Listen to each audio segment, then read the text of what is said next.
Hello and welcome to the Albion Obsessed Podcast. As the title says, there are three certainties in life, and they are death, taxes, and Brighton beating Manchester United in August. What an amazing end. Before we get into all of the shenanigans that we're going to be talking about today, let's see who we've got on the podcast. We have got Curtis Friend. How are you, my friend? I am very, very good. I'm very happy to be back on the pod. I think it's been a while, actually, since I've been back. Right? Yeah. But no, very, very glad to be here, especially after such a fantastic win. I'm looking forward to talking about it. Good stuff, mate. Yes, Curtis's computer has been poorly, but it's all fixed now. And look at his beautiful face. We're so happy to have him back. And we are joined all the way from Barcelona. Jordy, we've spoken to you once on this podcast, and you're back. How are you feeling, mate? We feel amazing. A lovely feeling. Winning in United at the Fergie time, as they say. Amazing. Exactly that. It's so good to have you back, mate. Can't wait to sort of get your feelings on the new signings, the new coach, and all that sort of stuff as we go into the podcast. Let's have a look in the chat. We've got Eternal Me, Rotter over Minter for the Arsenal game. I would probably play Minter. And Emerson Cozier saying, Evening, Joe, Curtis, and Jordy. Hello to you, sir. Good to have you here as we chat all things Brighton of Albion. Curtis, it's been a fantastic week for us in terms of the result, obviously. But two players having their medicals over this weekend. And we did some flight tracking, didn't we, Curtis? I mean, you guys did. I didn't. It's exciting. It's so exciting. Just the talent and the depth that we have at the club now. Really, really exciting times to be a Brighton fan. I remember, not too long ago where we hardly had any players to cover positions, and now just the breed of talent we have is fantastic.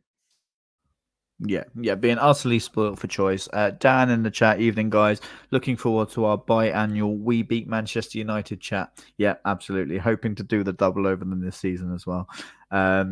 Jordy, I mean, as Curtis says, we've got an abundance of talent in this squad. And we're still adding possibly even one more before the transfer deadline shuts. What have you made of the club's transfer dealings, over the last season and into now? As far as I'm concerned, Tony Bloom is always 3 steps forward to everyone. And last seasons we get a lot of money, Caicedo, McAllister, Cucurella. Also this season for Undav, and also was the same for the Derby, despite there were not lots of news on that. I think he had a good feeling on what was the best moment to invest this money, possibly when the market didn't have like the ups and downs. He is doing it, and we are doing amazing. I think it's the best market in all Europe, also with possibly Borussia Dortmund. But these two markets, for sure, of the Premier League is the best market Brighton have ever had, and from the whole league. Yeah, and what players do you think that we've signed could make the most impact? Do you think over the next season? Is there any standouts? In my case, Minte, it's a personal bet, but having this speed, I think he could make a good dribblings into difficult when you have like defensive midfields and lots of blocking the defense, not to in high pressure, in low pressure. I think Minte has the ability of running and dribbling in 10 meters.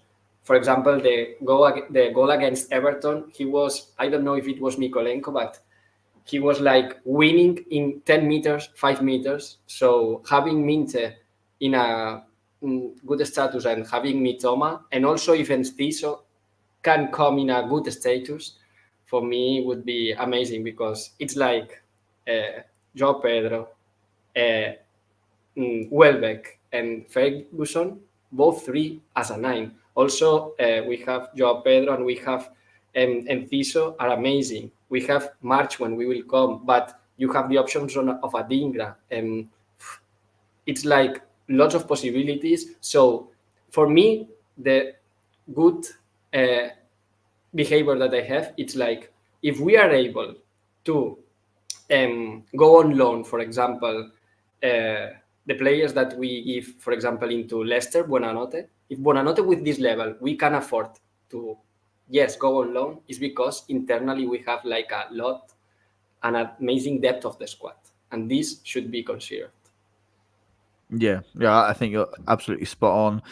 A couple more people in the chat. Joanna saying, "Evening, everybody." A. Beale saying, "Were O'Reilly and Ferdy at the Amex on Saturday? I did see someone who looked like Ferdy in the West Corporate area, but not certain it was him." I don't think O'Reilly was there because he was landing at about 12:30. And Ferdy possibly because he landed the night before, so there's every chance he was. Doom Ultima says they literally came the day before. Of course, they weren't going to play. Well, yeah, obviously. Evening all up the Albion from Phil.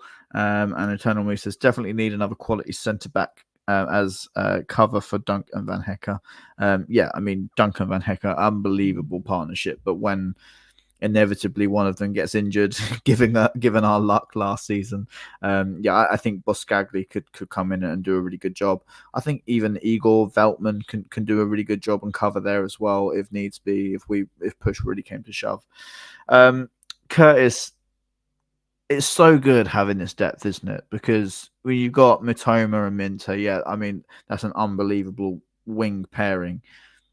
But then you've got the likes of the finishers. I mean, we'll talk about the goal a little bit later on. But Adingra, for example, 2 games, he's come on and made instant impact. So, yeah, what do you make of that squad depth? And do you think it'll be tricky to keep everyone happy? I mean, there's definitely a risk of that. But I feel if everybody's in on the plan and what we want to achieve, I feel like it should be a good ride for everybody because. I feel like Hürzeler is another manager that's willing to give these younger talents a bit more of a chance as well. And I feel like what with cup competitions and various other games, I feel like there'll have to be some rotation anyway. So I feel like everyone will get the chances that they deserve. They just have to prove they want it. Yeah. Again, though, like I said before, in the past we've struggled so much with depth. But we desperately needed, another player to. I mean, like, right back for years. How often have we been saying we need another position? It's someone in that position. So to see the club going after that is really impressive, and I'm so very pleased that we finally done it. Yeah. But yeah, the depth is fantastic. We seem to be putting in all those puzzle pieces that we were so crying out for last season. De Zerbi made comments that where we needed to strengthen, and I said it in the chat yesterday. I said a penny for De Zerbi's thoughts because he left because of the transfer dealings and not having much of a say on transfers. Obviously, it's come to terms that he wanted to sign Mason Greenwood for Marseille, and they have done so. And that's a despicable signing, and he should be extremely ashamed of himself for wanting that sort of player. But yeah, obviously he's sort of been pushed out of the club because he wants that control, and we've gone on to spend then nearly over £200 million. It's just, I think, a bit of a middle finger. It just sort of shows that at the end of the day, like it's going to be Tony Bloom's way or the highway, And if you're willing to work with Tony Bloom, I feel like he can be very good to you if you're good to him.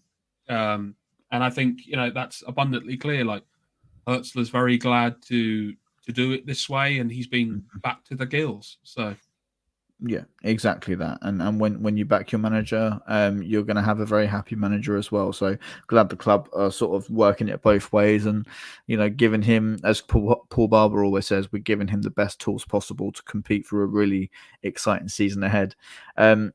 Luke Links is in the chat saying Veltman has been really, really good lately. I mean, I think it's the perfect time to talk about Joel Veltman because I think before we went live, Curtis, me and you were talking about that sort of Joel Veltman gets a lot of blame for when defensive performances aren't quite as solid as they should be. But I think I'll come to Jordy first and then you, Curtis. Jordy, what do you make of Joel Veltman? I think a player that always gives 110% and gives you a very versatile option.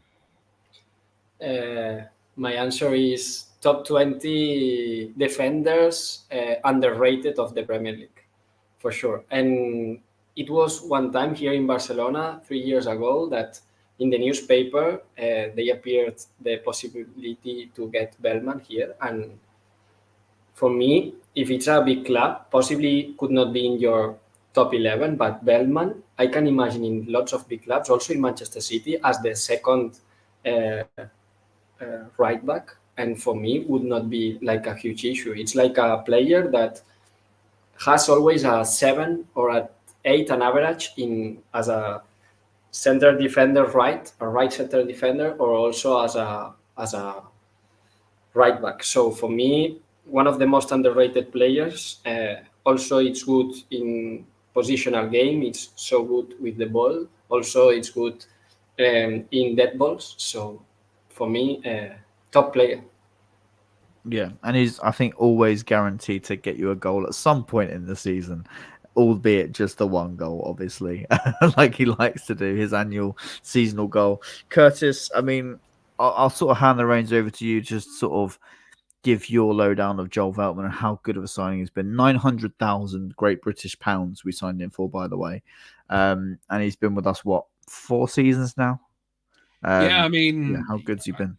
Completely agree with you. I mean, what an absolute steal! Another, amazing deal over the line by Tony Bloom. I think that I completely have to echo what Jordy was saying about how he could fit into most big teams as their sort of second in that position, and he's so horrifically underrated. But he gets piled on so much for other people's mistakes. It's just weird. It's so strange. But the last 2 games, I feel like it needs to be said that he's just been fantastic. Really, really good, great individual performances. Especially for me at the Everton game, I thought he was a right handful in that game. So, more love for Veltman this season, definitely. Because he, as Jordy said, is very underrated. Very underrated. Yeah, exactly. I fully agree. Just looking at the chat again, A. Bill is saying, any update on Skriniar or Buscagli as centre-half options? I mean, I think Buscagli played for PSV this weekend, but still wants the move. Yeah, and apparently it's not out of the question. It's just something we have to wait and see what. Yeah, I think Skriniar is not an option. I think his wages are going to be too astronomical. Joanna saying, I don't think he could play a whole match, but Webby has also looked promising at times. Yeah, I think Webster is an okay option, but I think a little bit too sort of, I don't know, error prone to be of the level that we want to be, in my opinion. Phil says we have great attacking options. I'm concerned about defense. I think we'll add, obviously we're adding Kadioglu. I think we'll add one more defender, so don't be too concerned there, Phil. Stephen saying, does anybody know what deal we have with Kissimmee? I mean, they're just our shirt sleeve sponsor. And I think offering discounts to Albion members and season ticket holders. So I think it works for both parties. A lot of question marks over the politics in Kissimmee and whether their LGBTQ rights line up with the clubs. And, there's a little bit of controversy around that. But yeah, that is a different topic altogether, which maybe Curtis could give us a little bit of an idea of. Posy says, evening all, returned back from Hungary in time to see a great victory yesterday. Good stuff. Wonderful to see Tom Hamed back at the club as well. Yeah, he made a half-time appearance yesterday, I've heard, and spoke to the fans. So yeah, good to have Tom Hamed back. He was unbelievable for us. And Andrew says, hello gentlemen. What was witnessed on Saturday after a lot of pressure from Man United was amazing. Welbeck and Super Joao Pedro to sink United 2 minutes from the end. Unbelievable scenes. Let's not beat around the bush any longer. We are here to talk about Brighton 2, Manchester United 1. a lot has been said, Jordy, about Brighton Hove Albion's start to games over the last 2 Premier League outings. Starting a bit slow. What do you make of that? Do you think that's something that Hürzeler will work on? Yeah. The most important thing for me is like we should consider that it's a new coach, a lot of new signings here, but there are lots of things that I feel very optimistic. For example, it's like possibly De Zerbi was like very focused on positional game, on all the balls playing from the back. Here we have the same idea, but I think we will get more profit on dead balls, more profit on counter attacks. Also, one of the things that I feel more comfortable was like, despite we had some issues, for example, in the disallowed goal of Marcus Rashford and the other ones of Garnacho, they only created good counter attacks with people that like have high speed and only from both channels, left channel or right channel. But in the center, I don't have the same feeling with De Zerbi that the counter attack we are most exposed. I think, like for example, when we were pressing in a medium block, the team have lots of phases during the first first half that the team was like, for me, was super comfortable, super amazing, and yeah, we need to continue working on that. But I feel like I think this team is going to grow a lot because it's more versatile than previously. Yeah, definitely. I think that's really good insight. I think a lot of fans, especially after preseason, were worried that the counter attack would be the issue and that we would get sort of found out by teams that have a bit of speed in both channels. And I hadn't even sort of made that observation that actually, yeah, down the center we are that little bit more solid. And if we can work out the wing side of things, if we can get Purvis back in, and Kadioglu as well, that we could make a really strong back four. And if we've got that sort of platform to build on, then going forward isn't a problem, is it, Curtis, at all? And that we've got the attacking ability for days. So yeah, what do you make of the slow starts, Curtis, in both games? Do you agree with Jordy? It's just a matter of wait and see with how Hürzeler can work that out. I would agree. Yeah, I think it's going to take some time for the current players and the new players coming in to get used to this new style that they want played. Because seemingly from an outsider's perspective, it's not much different, but clearly there are some differences there. So I think halfway through the season, or maybe a little, maybe before that, we'll start to see a lot more cohesion in that sense. Yeah, but like you said, once we are able to figure out a very strong back four as well, I think that'll be good. I'm looking forward to that. Yeah, definitely. Lots to think about. And I think a lot of people maybe forget how many players we've still got to come back from injury, still got to come in with the new signings as well. So it's a really exciting start. And I said it's such an amazing opportunity for Hürzeler to really make a big statement win. And also for people to just stop talking about his bloody age. It is really getting on my nerves. Does anyone know how old he is? Anyone in the chat? Anyone want to tell me? It's never been mentioned. There was a little bit of an alarm bell ringing for Brighton when Man United broke down their left-hand side, our right-hand side. Diogo Dalot gets a beautiful cross in and puts it on a plate for Ahmad, really.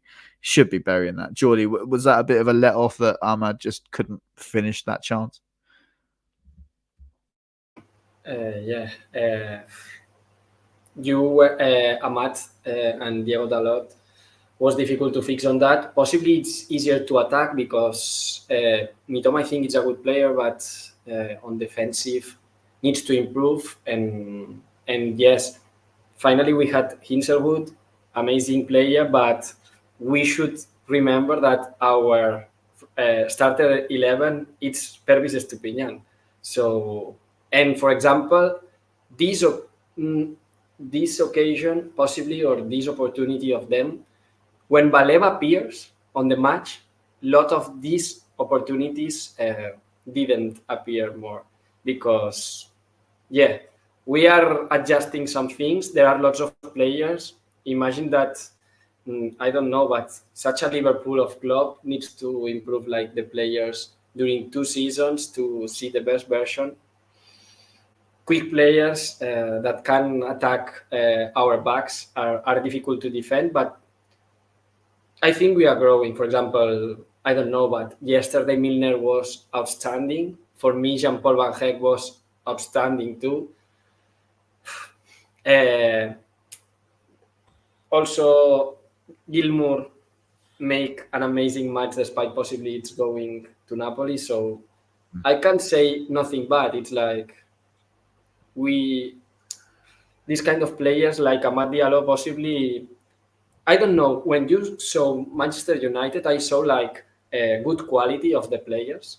But, for example, in both goals that we get it, the defensive actions, for example, the second goal that we get it or the first goal, you don't have like a structure of defending together. It's like tactically, you have the feeling that it's the same as Xavi here in Barcelona, that you can have lots of names and good players, but if you are not a good coach and you are working together in the relationships and synergies, you are not going to get it. It could not be like in both goals, like Maguire didn't have a mark, or also the same was with the new signing that came from Bayern Munich.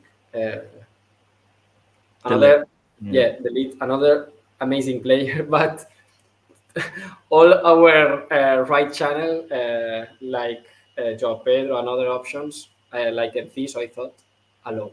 So no worries. Our abilities. We will see it. For example, Ismail Assar would be super quick. I think it's in Crystal Palace, no, and it's one of the quickest ones. But despite on that, if you don't have a structure or relationship between them, it's the same on Chelsea. I have the same feeling. Yeah, very true.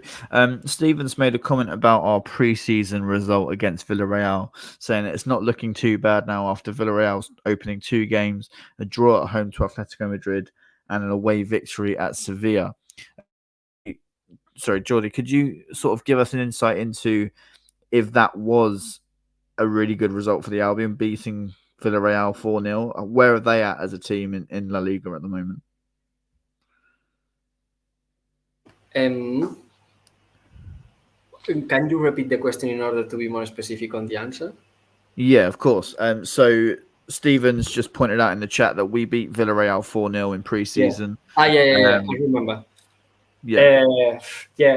On the pre-season match that we get it, I think it's like a good example because, for example, Villarreal yesterday, they won Sevilla, but I don't know, these kind of matches that are in pre-season. Also, Barca lose 3-1 in Gamper against Monaco and had won both matches from here. Or, for example, Barca won Real Madrid in USA, and then possibly Madrid is going to win the league. So I don't know if this is a good example, but yes, when we get a victory of 4-0, despite it's a friendly match, don't demonstrate that Brighton will go to Europe, yes, but demonstrates that Brighton has a team that it's not going to fight against the relegation. It's a team that needs to be first go by step and get the 30 points, but then we need to get ambitious and as high as we can. Yeah, I think that's really good insight, and yeah, a really good result against a team that is, as you say, have started well in the Liga. Let's just pause there and welcome in our stateside correspondent. Let me just do some technical things on the background. 1 second. Here is Dagan. How are you, mate? All right? Fresh from the road. How's everybody doing? Hey, Jordy, nice to meet you. Doing well, Joe. Jordy, Dagan, Jordy. Doing well. Good. Well, I'm a little off center apparently, but otherwise okay. We'll take it, mate. We're just talking about that one, our slow starts to games at the moment, Dagan, and two, whether sort of Hürzeler will work that out and get us flying out the trap soon. So what do you make of our slow starts? And, you know, if United took that Ahmad chance, could be a different game, right? 100%. That's true of every game, everywhere, right? If you make the most of your chances, the game is different. And we've given up chances early. We've been solid later. What we are doing is creating a lot of offside traps, and that is really benefiting us a great deal. I think it was 6 this time out, 7 last week. The one goal they did have, Van Hecke got a little bit out ahead and kept Ahmad onside. But no, the slow start is obviously concerning. Giving the ball away early is concerning. I think it's just a little bit of nerves, honestly. I think it's guys settling in. We've got a lot of new players coming in. We've got guys fighting for their positions that are maybe not accustomed to that. So I think there's just a lot at stake as guys are trying to figure out, you know, what they're doing and how they're doing it. And we're also trying to be quicker, and I think that's a challenge, right? Because we're trying to be quicker getting the ball out of the back, not just pinging it around, and want to be more direct. So I think all of those things coupled together are leading to just some uncharacteristic giveaways early. And so far, it hasn't bitten us in the behind. You know, I was talking to Glenn the other day, and I said, if we can get past 25-minute mark, 0-0, I think I give us a big edge. Because I'm worried about that exact thing, right? Those early giveaways leading to an early goal. But if we can weather the storm, it seems like we settle in and perform nicely. Yeah, exactly that. And Curtis, we did weather that storm, didn't we? And so the goal comes from Joao Pedro finding himself on the right-hand side, delivering a beautiful ball across that I think Hinchelwood was trying to attack at the far post. Came out to Matoma. He's got all the space in the world to just pop it back across to Danny Welbeck. And he does well to stretch, doesn't he? Gets there. I think we need to check Danny Welbeck for whiplash because his head goes back so quickly. So I hope he's okay. And 100 goals now, 100 career goals for Danny Welbeck with all the injury issues that he's had. Yeah, what a guy, what a moment. Talk us through the goal, Kaz. I mean, it was sort of written in the stars, really. I mean, him at 99 goals against United, I sort of just saw it coming. And I thought Matoma was so quiet up until that point. And then he came through with the assist. I thought it was fantastic of Welbeck to, as you say, just to stretch out there and put his body on the line for that. And yeah, really, really impressive. Really, really happy for Welbeck, who's becoming a real servant of the club. And yeah, love that man. Fantastic player. Yeah, exactly that. Jordy, 2 goals in 2 games for Danny Welbeck. Aging like fine wine. You've already mentioned our attacking options in the number 9 spot. Do you think that's Danny Welbeck's to sort of fight for now? Do you think he will be the starting striker for Hürzeler? He's a good option. He brings you other things, like, for example, this one. But, for example, I remember on the Everton match, and it was not only the goals. Danny Welbeck gives you, for example, the pass that gives to Adingra, I remember, on the 3rd goal, or some movements that he's getting on how do the 3rd man, for example, in some actions that he's going back to be the 3rd man playing, giving options and solutions. The players that Brighton gets, or the older players, possibly they arrive on a free transfer, but they give 100%. And Danny Welbeck, first of all, for some of people, started like as a joke, and finally he will leave Brighton when he will leave as a legend. Yeah, very, very strong word. We had a Albion Obsessed episode the other day where we were trying to decide who is a legend, who is an icon. Go watch that video. We made a tier list and everything. Very good. It was good fun. So yeah, strong words there, Jordy. Danny Welbeck will leave an Albion legend. Do we agree with that? Let us know in the chat.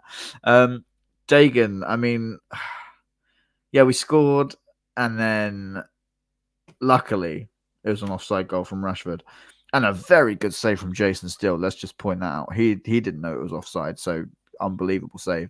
Didn't quite make the second shot, but you know that came at him quite quick. Do you think, I don't know, people always say like you're very vulnerable when you've scored a goal, and that you shouldn't sort of take your foot off the gas. Again, that offside trap working, Dagan. Do you think that's a worry, or do you think that's just well done from Hürzeler? Oh, I think it's incredibly well done from Hürzeler. I mean, I think if you look at Villa's success last year, that was like one of the key components of what they were able to do to frustrate so many teams. It's counterintuitive to think if you're not the quickest at the back that you would set up that way, but I think it actually serves you better because if they're offside before you have to start running, you don't have to run. So, an ideal world, you have both. But I think in the absence of it, discipline is your best friend in holding that line. And it is a fine margin, and sometimes you're going to get beat. But I think that's a risk to take with the style that we're going to play. I don't think, given the bodies that we have forward, we can leave lots of space in front of the defense and behind. So we really have to push up for it all to be effective and work together. Yeah, definitely. So luckily we got to half time 1-0 up. And then I think United sort of came out the traps like they wanted to. They put a little bit of pressure on us, Curtis. And then eventually Ahmad breaks forward and smashes the ball into the back of the net, deflection off of Jean-Paul Van Hecke, which was a little bit disappointing. But yeah, I think was that to be expected? The United would just come out and put that little bit more pressure on us? I could feel it building a bit more for them, and it was a nice, really well worked goal for them. It's unfortunate the way it happened. So I thought Van Hecke overall had a really, really good game yesterday. Really, really good game. But yeah, it was actually just a really nice goal. I mean, I can't say anything other than fair play to it. But yeah, as I said, it sort of felt like it was building to that, unfortunately.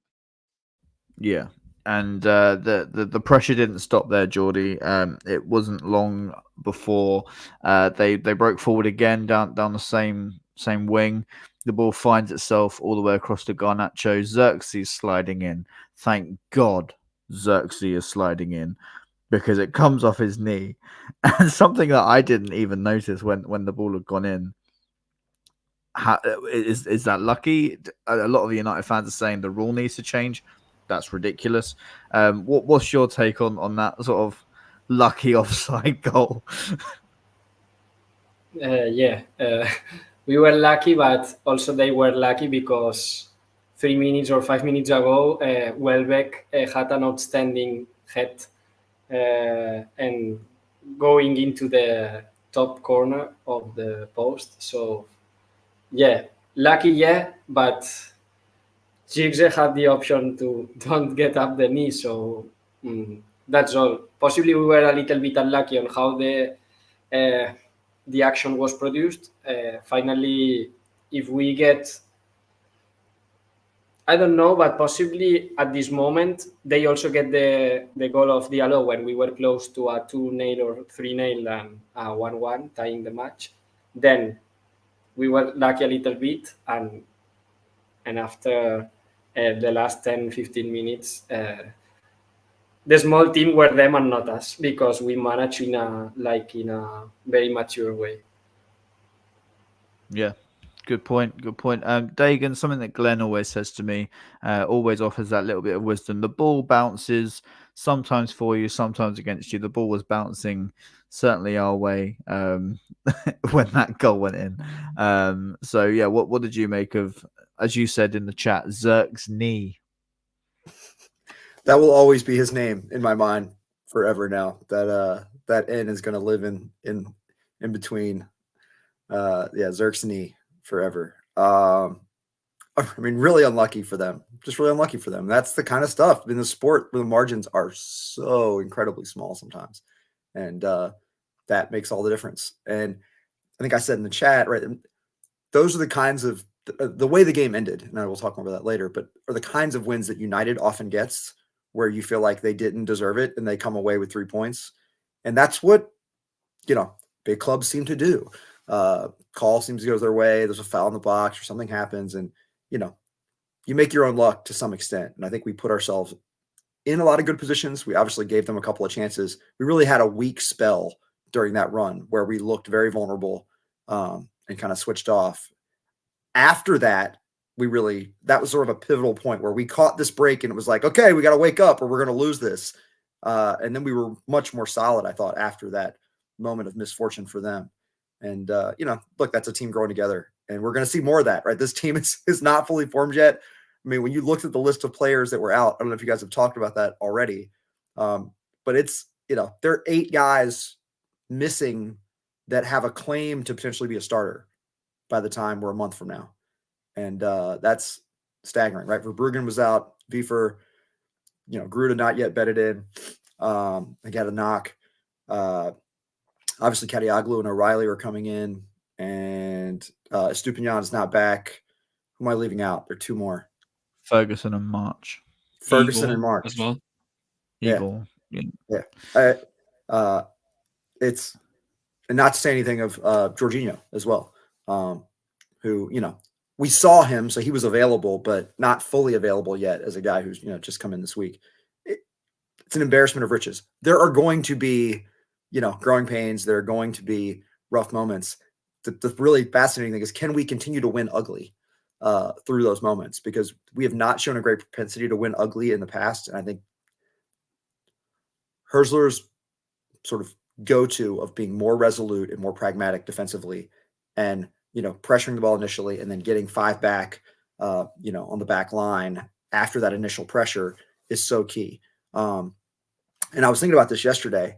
And I'm sorry, I'm veering here, but I think one of the reasons why we're leaning so heavily towards getting ball carrying players is because when you lose the ball off a carry, as opposed to an adventurous pass, if you play a pass through, the other team wins the ball back. They have a moment to expose you over the top. If you lose the ball while carrying it, you can have that initial pressure to allow us to get back into a better defensive shape. So I thought that was really, it hadn't occurred to me until I was watching it yesterday and noticing that trend. That's a little bit different when guys are losing the ball in the carry. I hadn't thought about it before. So yeah, definitely.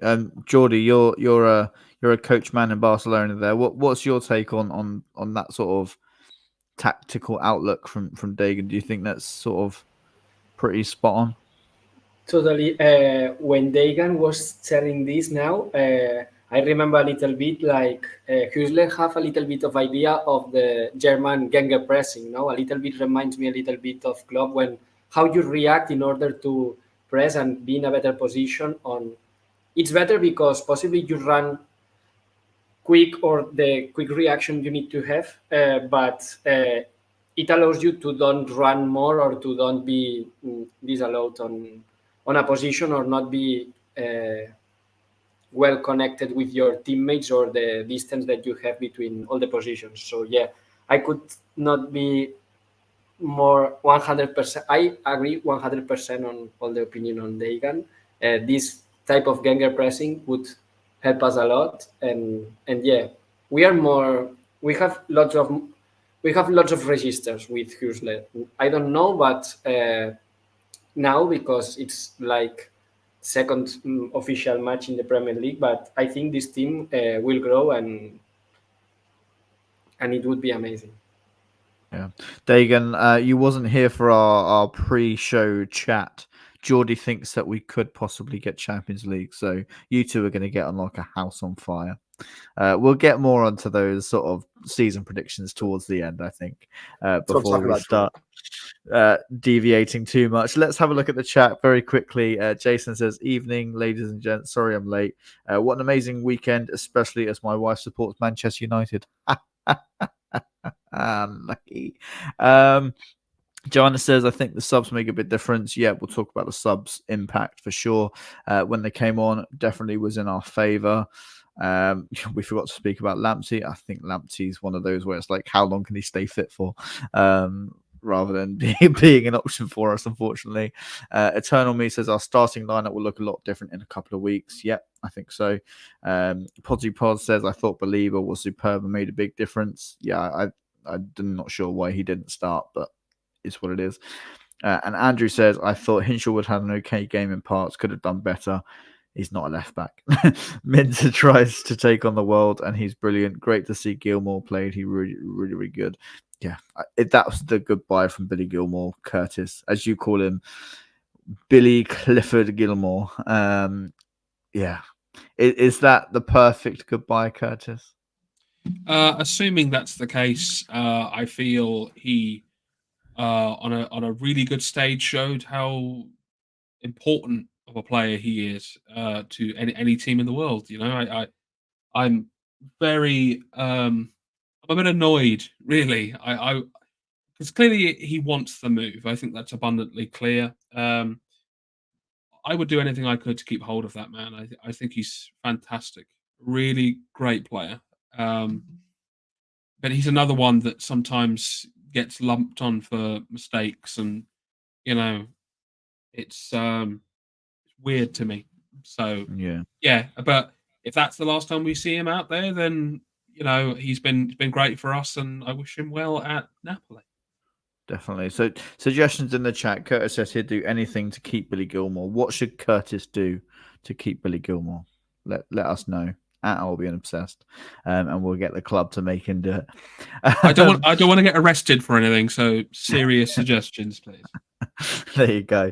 It's a huge performance to go out with, if that is his last performance in a Brighton shirt. One standout moment for me was absolutely bodying Bruno Fernandes and him crying as he normally does for a free kick, and the referee just says, "Get up." Inject it into my veins, Joseph. Exactly. My veins. It was an absolute delight to watch that Billy Gilmore performance. And dare I say it, Dagan, James Milner had a really good game yesterday. What did you make of our 38-year-old, older than the manager, by the way? Careful, Dagan, don't hurt yourself here. Careful. Yeah. We are similarly aged. I've got it by a few years. No, he was solid, right? I mean, I think what he's giving us is, you know, it's not spectacular, but it's solid. And Gilmore, I thought yesterday, his effort was really, really impressive. And I feel like in a lot of places he gave us the defensive edge that we haven't seen from him in the past. And you know, he looked like a guy with a lot to prove. Does he want to stay? Does he not want to stay? Like, it's interesting. You don't know where his heart is. It seems like Napoli really wants him. I think we are holding the line a bit on price. That worked for Man United's favor. They refused to sell McTominay for less than the 30 million that they had said they wanted, and they got it. It'll be interesting to see if we have a similar price. I know we don't often name our price, but if we are holding out for, you know, we want them to get closer to 15 million, for example, as opposed to where they started, 8, I think was the first offer. Yeah, I mean, Buscagli, excuse me if I'm pronouncing that wrong, but Buscagli, I think is cover, and there was some chat about him in the thread here, for both Wiefer as well as the center backs, as well as left back. And I think that's why he's such an attractive target. Gilmore essentially was the Wiefer replacement yesterday, and I'm not sure he's ideal for that role. But he did serviceably well yesterday, such that, you know, if he is going to remain the number 2, we need a number 2 in that spot. If it's not Baleba, if Baleba is not ready to receive the ball with his back to goal and be the player that we need him to be there, and that is what that player is going to be. They are a single pivot operating in front of the center backs. It is maybe the most important position in possession for us, who also then has to defend like a de facto center back in transition. So it's it's tough. And I can see why he's not the logical choice given his stature for that role. And he does struggle to win the ball in the air, though he's around like the 50th percentile, which you could think he could be, you know, worse than that. But he's never going to be at the top, right? He's never going to be elite ball winner in the air at, you know, 5. I think he's listed at 5'7", but that seems charitable. I really like Billy Gilmore. You guys know that, but I think he has weaknesses. And so if the club decides that he's not the long-term fit, he can't get us to be a tip top team. We've got to do what we think is right. So I'd be sad to see him go. I like his character. I like who he is on the pitch. I like the effort he gives. yesterday was a great example. If that was his last game and in our shirt, you tip your cap and you thank him for being with us and wish him well on his way. He's a guy I would always root for. He's been nothing but a player to enjoy. So, but it's just the reality of the quality that we're getting in the door is that some guys that we really, really like are either going to go on loan or they're going to be sold or they're just not going to play. And that's just the nature of a competitive sport. We have to set the heart aside sometimes for the mind. Yeah, exactly that. Stephen in the chat says Podcast 4. That's a really nice name, by the way. We are the Podcast 4. What do you think Belieber's best position is? Jordy, I'll come to you first. What is Belieber's best position? For me, Baleba yesterday reminds me a lot of to Pogba yesterday. I don't know why. Possibly lots of bringing the ball, being strong on that.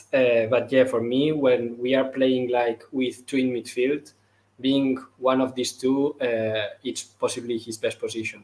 Because, for example, we have lots of wingers. It's not a 10 and not a striker and also not a defender. So yeah, being two in midfield possibly it's his best position as a 6 or an 8. Depends on the context that you want to give to him, but yeah, possibly in this case with Baleba sometimes would appear also with Milner. I don't know, but yeah, I agree a lot with Dagan. I think in attack and in wingers we are not going to need anyone. Same in left back or right back, possibly don't need with all these transfers. But yeah, the most worrying thing, it's not because I am worried, but knowing that the two midfielders that played more last year were Gilmore and Pascal Gross, and both you don't have, possibly it's the column of the game. So yeah, this possibly it's something that you could not fail in the transfers in this aspect. Yeah, and I think obviously we've got a very, very, very small sample size of Brighton and Hove Albion without Pascal Gross, but I hope that we're sort of taking our hat off to the club for replacing Pascal Gross, because we're all saying that that's an impossible task. So I really hope these new signings come in. Obviously, Kadioglu is very versatile. O'Reilly can play a number of roles as well. So we're making very shrewd signings. Curtis, we've got a suggestion for what you could do to keep Billy Gilmore.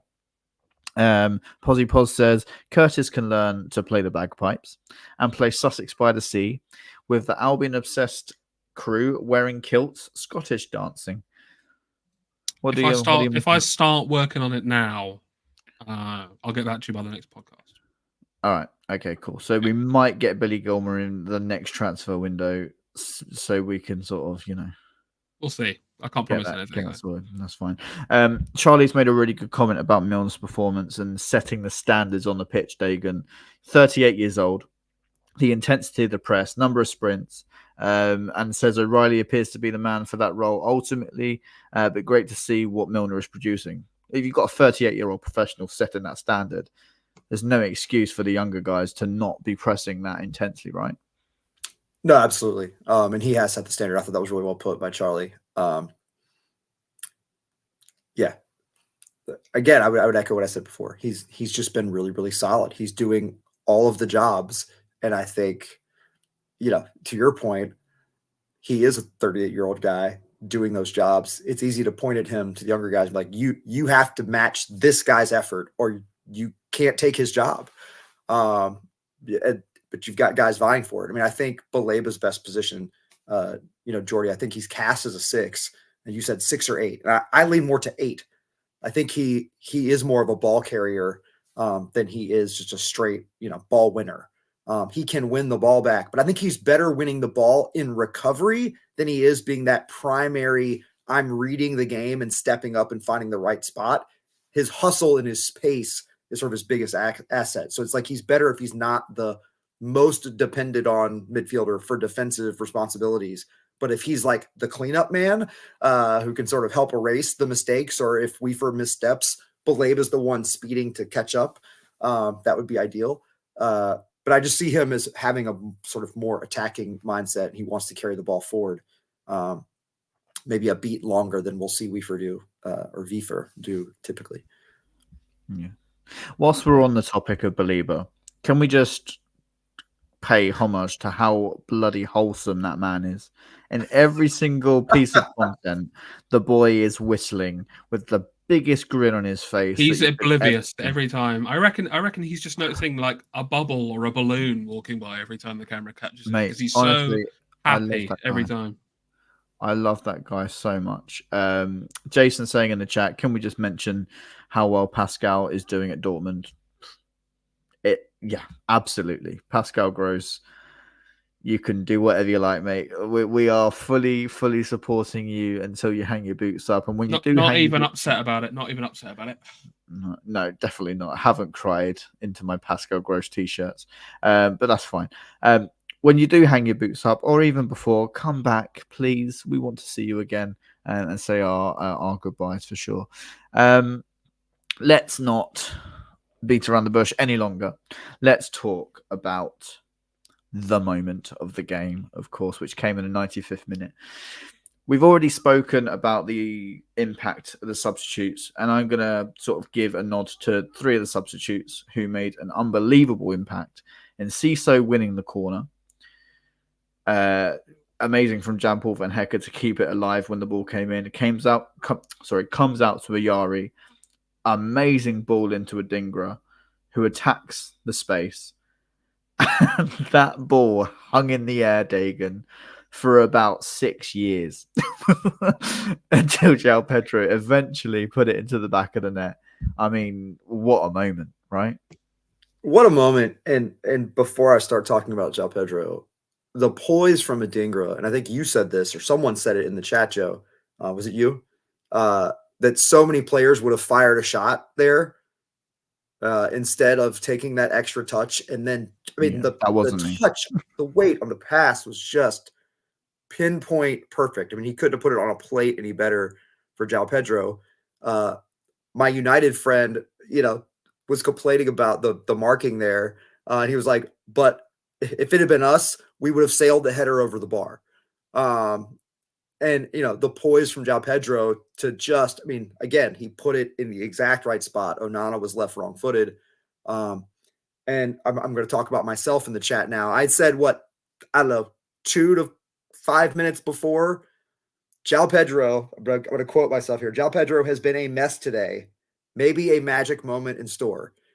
The guy just, even when he has a bad game, it doesn't end up being a bad game. He's just that type of player. And when it seems like we need a goal, he's the guy. He's the guy. He finds the ball finds him, and he finishes. And yeah, it's a reason he's on the back of the shirt. First printed shirt for me was Joao Pedro, and I got dunk on the back of the European shirt. But yeah, Joao Pedro record signing at the time, now passed many times over the summer, but living up to that billing. And man, he's a guy that I will be really, really sad when and if he moves on. I will say, and I just have to add this, there's some special sauce brewing with the staff and the players, the jubilation and the hugs and all of it. Good things are happening with the club. I know Andrew was saying not to get carried away. And we don't need to get ahead of ourselves. But again, you can't finish in the top 4 unless you're in the top 4, right? So being where we are gives us reason to think we can stay. We have to not have our level drop. We've had, weaker periods over the past couple of seasons. We started great last year too, as you'll recall. But injuries and, lack of depth in midfield and other spots bit us.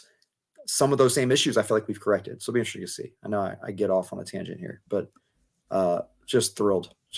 What a finish. And if you haven't seen on the, I don't know where it first appeared, but I saw it first on the BHAFC Picks That Go Hard account. Joao Pedro sort of with this pose with the Nike logo behind him. Like if Nike doesn't pick that up for an ad, at least to Brighton fans, they're missing it because it's just an iconic photo. Anyway, love that guy. I think the best part that came out of that goal, Curtis, was the celebrations, right? So you've got Joao Pedro sliding his way into the northeast corner. You've got everybody following him. The bundle happens. Then Lewis Dunk stands up, gets cramp, falls to the ground. Ayari's trying to do his absolute best to get that cramp away from him. And then behind him, that's not where the madness stops. You've got Joel Veltman with the freaking corner flag, just going absolutely nuts with it. And like, I missed yesterday. My wife was ill. I had to stay at home with kiddo. I was absolutely gutted not to be in that stadium. However, I know exactly how they were feeling. That jubilation of that last minute goal is just unreal and summed up with that chaos, right, Curtis? I mean, what a moment. I mean, yeah, it was just one of those moments where we'll look back on in like 10 years' time and be like, wow, what a pivotal moment for the club. But in regards to the celebrations, put it this way, I have pulled a muscle in my shoulder celebrating. I'm not joking. I'm in severe pain today because I jumped off the sofa. I jumped on a box. I was like punching the air and everything, and I've definitely pulled something in my shoulder. But it's my fault. But I'm the happiest I've ever been to be in about 6 out of 10's worth of pain. That's a fair point. So that is the definitions of limbs. We've got Muhammad Ali in the chat. That's crazy. Saying extremely lucky win. Brighton won't finish in the top half of the table with this manager. Jordy, I mean, it's a big statement to make, but Hürzeler made an even bigger statement by beating Manchester United in the way he did. Do you agree with that comment, or are you saying get out?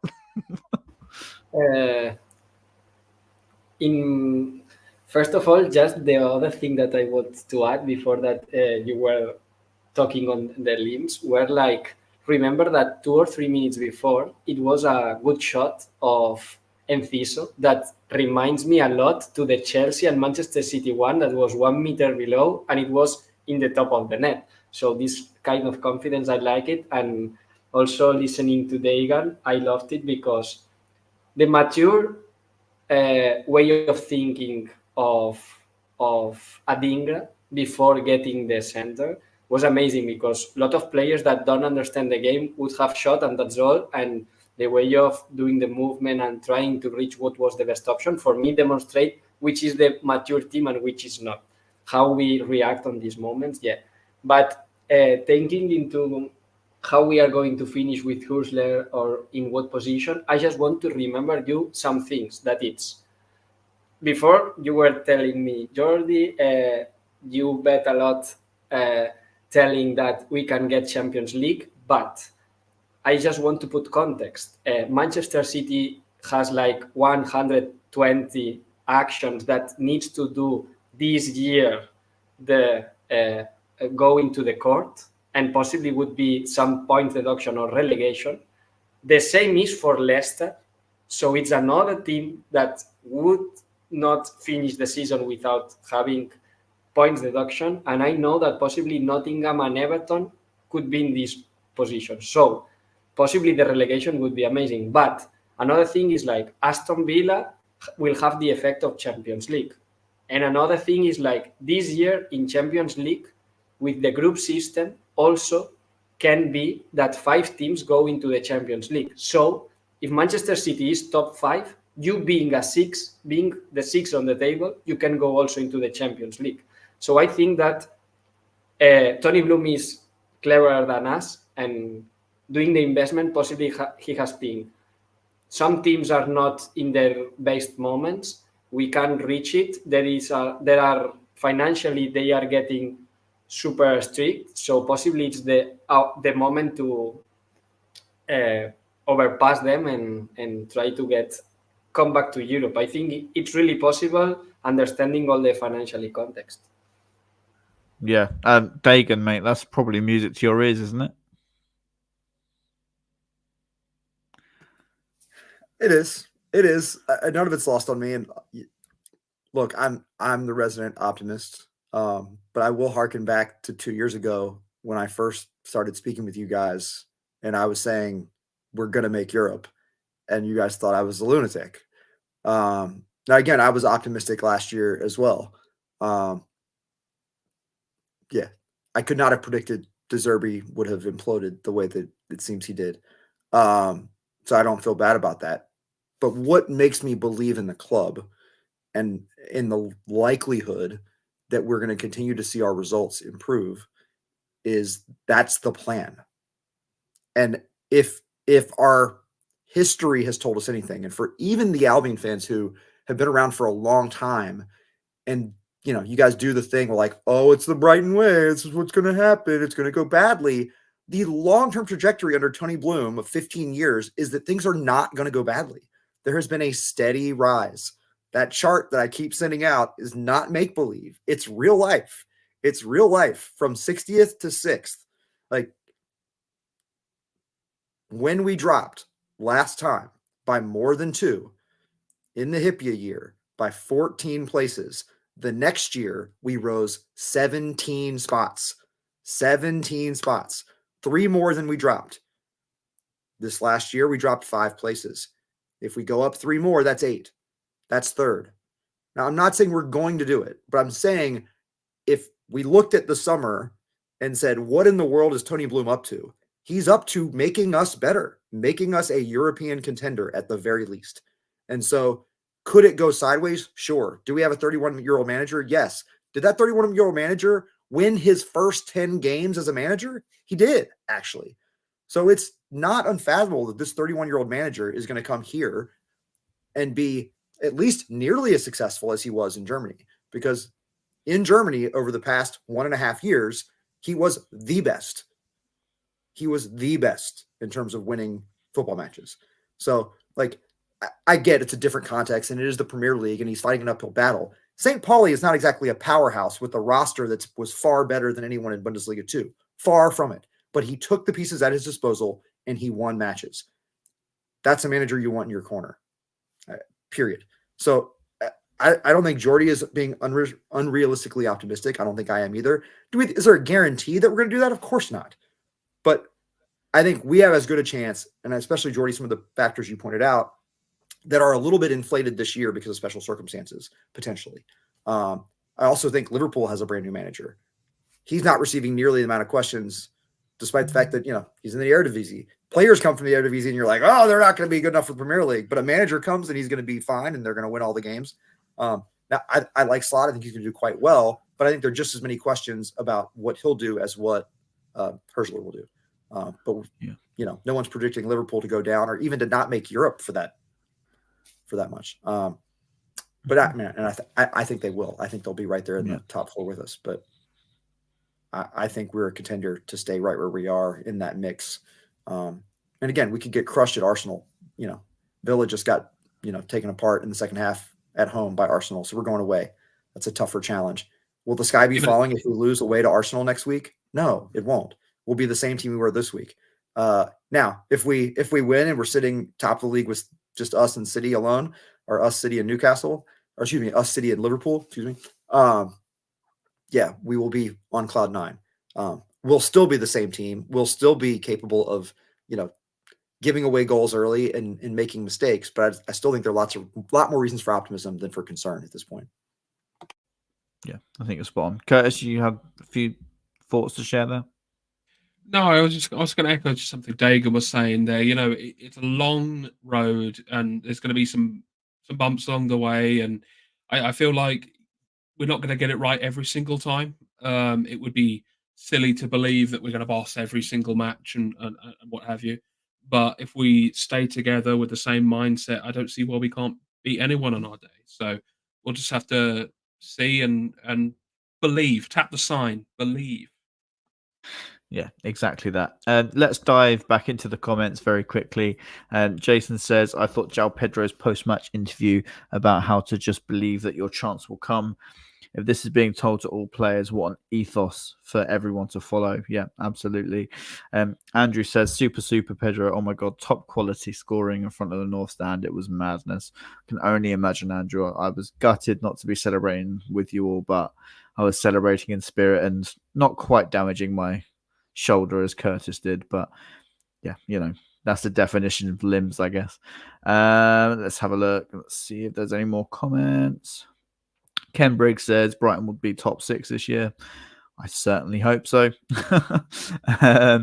And yeah, loads of comments coming in, and Dagan's got them all covered, so that's all gravy. Yeah, thank you everyone for leaving your comments. We really appreciate all the questions and you being here. It just means a lot that we get to do this for you and you enjoy it. So definitely. We're currently on 40 viewers at the moment, so really good to have you all along. So good to see you in the chat.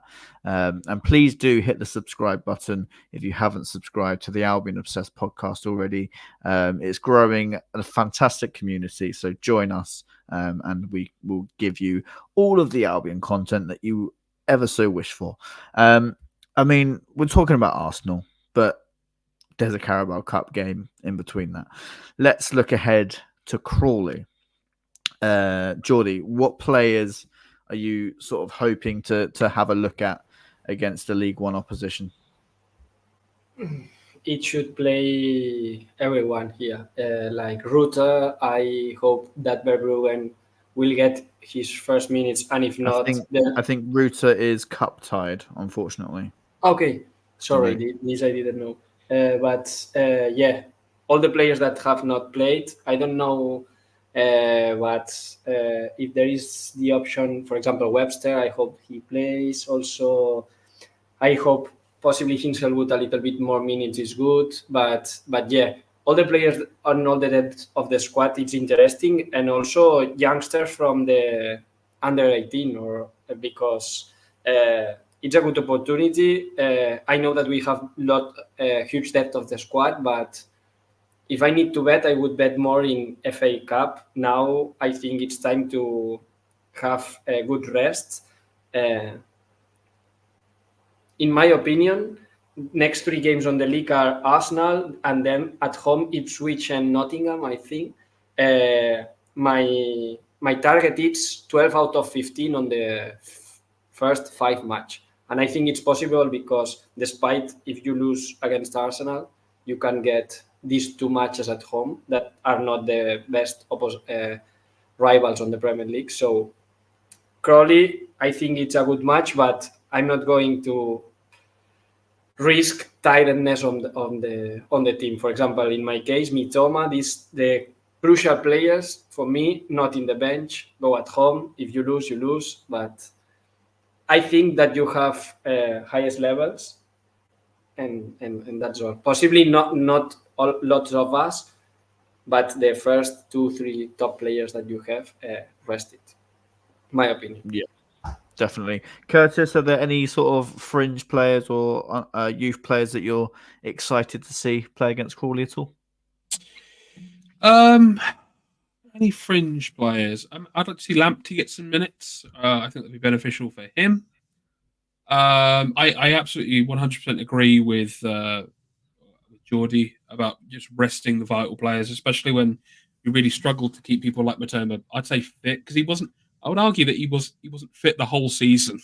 That's what it felt like last year. So we really have to maintain that rest for the important players. But I was saying this in the chat. I really want us to try and go for it in one of these cup competitions because, as I said, my hot take. This is something that could be discussed in the comments, is that we win some silverware within the next 2 seasons. I just feel it.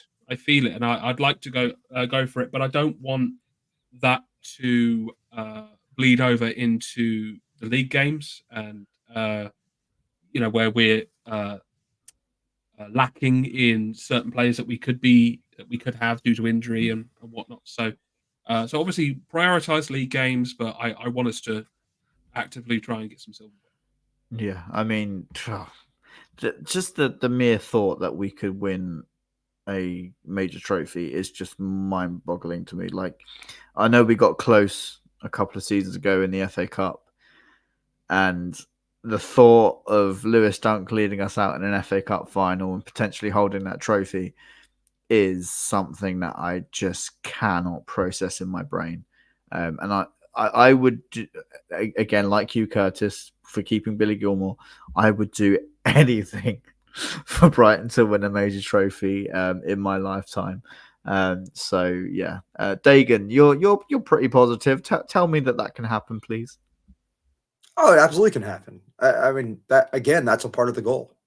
That's a part of the goal, and I think it's a part of why we're building this, crazy depth now, so that we have a squad that we can rotate and can still be capable of executing the system to the highest possible level.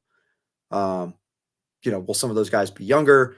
You would hope that over the course of the season, guys like OReilly are ready to maybe fill Milner's role in the Premier League, but then we have, Milner being a stalwart who can hold things down with a maybe younger crew around him in a cup match. It's encouraging. I think as to players I'm interested to see, I would say maybe Sarmiento gets a last chance here to show, should we keep him in the squad? Should he be sold? Should he be loaned out? I know there was discussion in the chat. I don't know if Cozy or Dewberry has in fact been definitively loaned out yet. There was a statement that he was going to be, but I don't think he's found a home. So it's certainly possible that he could play. I think you try to find a happy medium with the squad where your bench is half guys who you'd love to get a chance if we're up to rest guys, and then half we need to come on in the last 30 minutes and win this game. So I wouldn't be opposed to seeing some guys like Matoma on the bench with the thought that he hopefully is one of the subs you don't play, but he's there if you absolutely need something to happen late. And so I would like a split bench, right? Start a group that you think is good enough to win the game, and then keep a few reserves that, press in case of emergency. They're there. And then you have your guys you hope get to play in the second half that are, a little further down the depth chart. Because there's no point in having, an extra 8 guys, knowing that 3 or 4 of them, can't play anyway. Like, you might as well have sort of a mixture just for the sake of dressing them. Like, that doesn't seem worth it to me. If they're not going to get a chance. So I'd rather dress reserves that if we need a miracle, having had an unexpectedly terrible start to the game, we have guys maybe capable of doing that. Maybe that's, Joao Pedro, or maybe that's Matoma, or were you saying Jorginho is not going to be available, or would not? I believe he's cup tied, because he's already played for Leeds. He played a cup match for Leeds already. Yeah. Oh, that stinks. So that's a bit of a shame. I was sort of hoping to see him, but yeah, the noise is that he won't be there. I selfishly want to see a strong team as possible. It is Tony's first ever men's game. She's coming to the Amex to watch the Albion men's team for the first time. That's my wife, if you don't know. So yeah, really excited for her to witness that, and hopefully it's a really good performance, and she gets to celebrate lots of goals with us, because otherwise, if we lose, she'll never come back. So let's hope we don't lose to Crawley. But anything can happen. This is football. This is cup football. Anything can happen, Dagan. So yeah, I mean, just before we sign off, let's just cast our mind back to the Man United game yet again. Let's get your man of the match picks. Curtis, I will come to you first, please. Oh, don't do this to me. That's tough. You know what? I'm gonna say, regardless of the goal, I'm gonna go for Van Heck. I thought he was fantastic at the back. Really, really great, and just further proving to me that one day he'll be wearing the captain armband. I can see it. Yeah, I would adore that. I love that man so much. Jordy, who would be your man of the match for Brighton yesterday? It's difficult because lots of players could be the man of the match yesterday. I remind the minutes of Baleva, I remind Van Heck, and also the outstanding goal from Joao Pedro. But in my opinion, for me, the man of the match yesterday was Adingra, because this center with this post, it's half of the goal. I loved the way of kicking the ball by Joao Pedro, because when it's this ball that is so soft, it's difficult to get and smash with the head, and he tried to fix with the floor in order to be more difficult for the keeper. But yeah, my man is Adingra. There you go. A surprise shout for Simon Adingra as man of the match yesterday. And I think a fair enough shout, to be honest. Just quickly before I come to you, Dagan, Stephen in the chat says, Podcast 4, again, I love that name. Will this show be a regular 8 p.m. Sunday? I mean, if it works for you, if it works for the viewers, if it works for us, absolutely. We will always let you know when we're going live on Twitter, on our Facebook, on everything like that, on Instagram as well. So make sure you do follow us on socials. But if the chat wants us to be live at 8 p.m. every Sunday, we can certainly make that a staple thing for sure. Dagan, your man of the match, please. Or your man of the match tier, as you like to do. Yeah. You know, I like my medal stand. Yeah, it's a tough call. And Adingra, I think it's certainly the play of the match, if not the man of the match. I think I would give him, you know, the play of the match. He came on in the 90th minute. It's hard for me to give him the man of the match. A lot of guys did a lot of work to put us in the position for him to make that one brilliant play. So I'm excluding him from my podium only for a limited amount of time. But I agree, Jordy, that was the play that was the most pivotal to the win. I think my podium is Van Hecke in the bronze. And, you know, Welbeck could have very easily been the hero. He had the first goal. I can't remember if he hit the post. But he did hit the crossbar with an incredible header. I cannot believe how high in the air he got to separate himself for that header. It deserved to be a goal. If that goes in, right? I mean, he's overwhelmingly the man of the match. He has the first 2 goals, and, you know, we're not even talking about this. He's second on the podium. I think out of sheer, like, exceeding expectations, this is a guy on his way out. He could have said, no, I don't even really want to play, right? I mean, when he was gone, he would ask to be the starter. For me, the man of the match is Billy Gilmore. He stepped up and gave us everything we. I think we're slightly losing Dagan. So if we, all right, I'm back. He's back. He's Am I back? Yeah, you're back. Where did you lose me?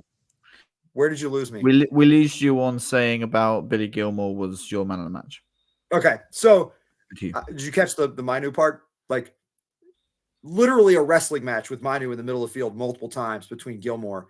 You know, I thought Manu was probably the best midfielder on the pitch for most of the match. I thought he won the ball so many times. We had chances to score. He was really tough, but I thought Gilmore gave him like a really, really difficult battle on a number of occasions. And I think just given expectations are this guy's out of the club, for him to come in and give such a Herculean performance was a big part of the win for me. So he's getting the man of the match, if only because this is probably our last chance to give it to him. So Billy Gilmore, man of the match for me.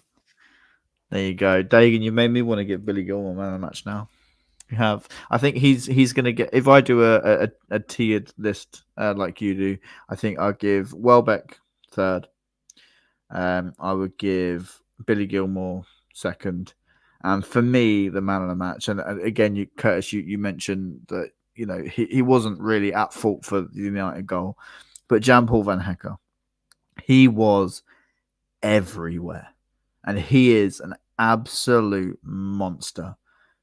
I love watching that guy play for this football club, and he is, you know, when we saw him pocket Haaland, and we said, you know, Van Hecke can be huge for us in the season following, which was last season, and he's lived up to his expectation. He's growing into one of the best centre backs in the Premier League. And again, shown with an unbelievable performance yesterday. So yeah, for me, Jan-Paul Van Hecke is man of the match. So numbers wise, Jan-Paul Van Hecke wins the Albion Obsessed vote. So there you go, Curtis. We've given that. I'll send that award to him in the post. I'm sure that'll go on his mantelpiece very proudly. Emerson, just quickly to answer your question, are you doing a shared podcast with Gooner Gathering on Saturday?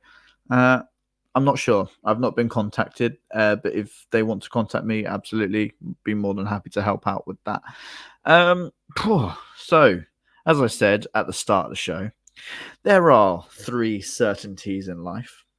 It says death, taxes, and Brighton beating Manchester United in August. What a time to be a Brighton fan. So yeah, I guess there's nothing else for me to say except for subscribe to the Albion Obsessed podcast, follow us on socials, and wherever you may be, whenever you may be, we will see you next time. Thanks so much for joining us, everybody. Cheers.